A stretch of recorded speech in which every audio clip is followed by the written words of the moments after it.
Ex-UPDF soldier and PLU official Michael Katungi faces extradition to US over Mexican cartel's arms deal.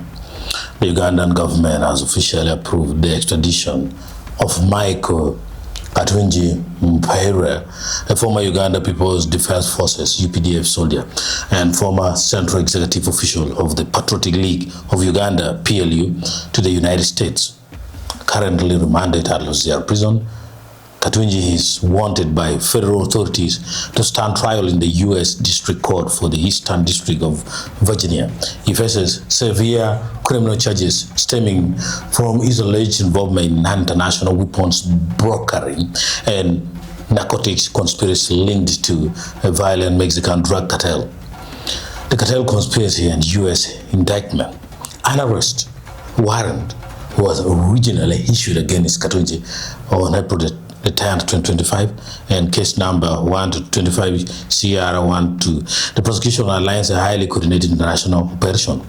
That's for a masking weapon for the CJNG. U.S. prosecutors allege that Katungi utilized his high-profile government and regional connections to acquire official documents meant to disguise the true destination of military-grade weapons intended for Mexico's Cartel de Jalisco Novel Generation, that's CJNG.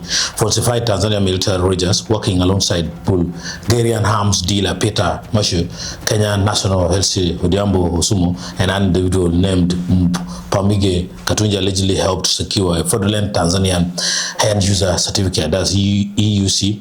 The document falsely claimed that 50 AK-47 automatic assault rifles were being imported for the exclusive use of the Tanzanian military, masking their illicit transfer to the Mexican cartel. There's also Russia-Uganda deal brokerage. The indictment further states that during an April 2024 meeting in London, Katungi offered to illegally secure weapons for future sales to the CJNG through planned arms agreements between the governments of Russia and Uganda. He allegedly promised he could easily obtain African EUCs in exchange for a 2% commission.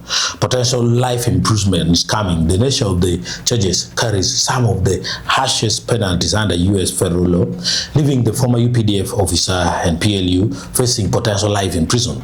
Narcotics trafficking, charged with conspiracy to distribute and possess with intent to distribute 5 kilograms or more of cocaine, knowing it would be unlawfully imported into the U.S., carrying a mandatory minimum of 10 years and a maximum of life imprisonment. Secondly, firearms trafficking.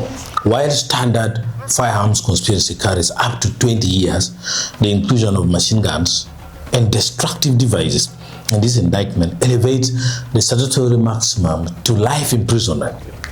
Now, there's also terrorism support, charged with conspiracy to provide material support or resources to a designated foreign terrorist organization, which carries up to 20 years or a life sentence under aggravated circumstances.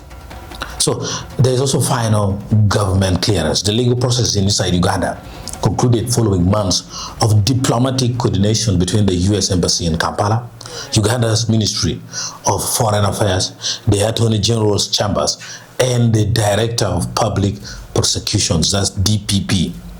In a letter dated June the 16th, 2026, Vicky Nabeshenke, the Assistant DPP and head of the Department of International Cooperation, informed the Baganda Road Chief Magistrate Court that the Attorney General's Chambers had officially approved the extradition on April the 7th, 2026. The clearance was granted under the frameworks of the 1988 UN Convention Against Illicit Traffic in Narcotics, Drugs, and Psychotropic Substances and the Extradition Act, Cap 124.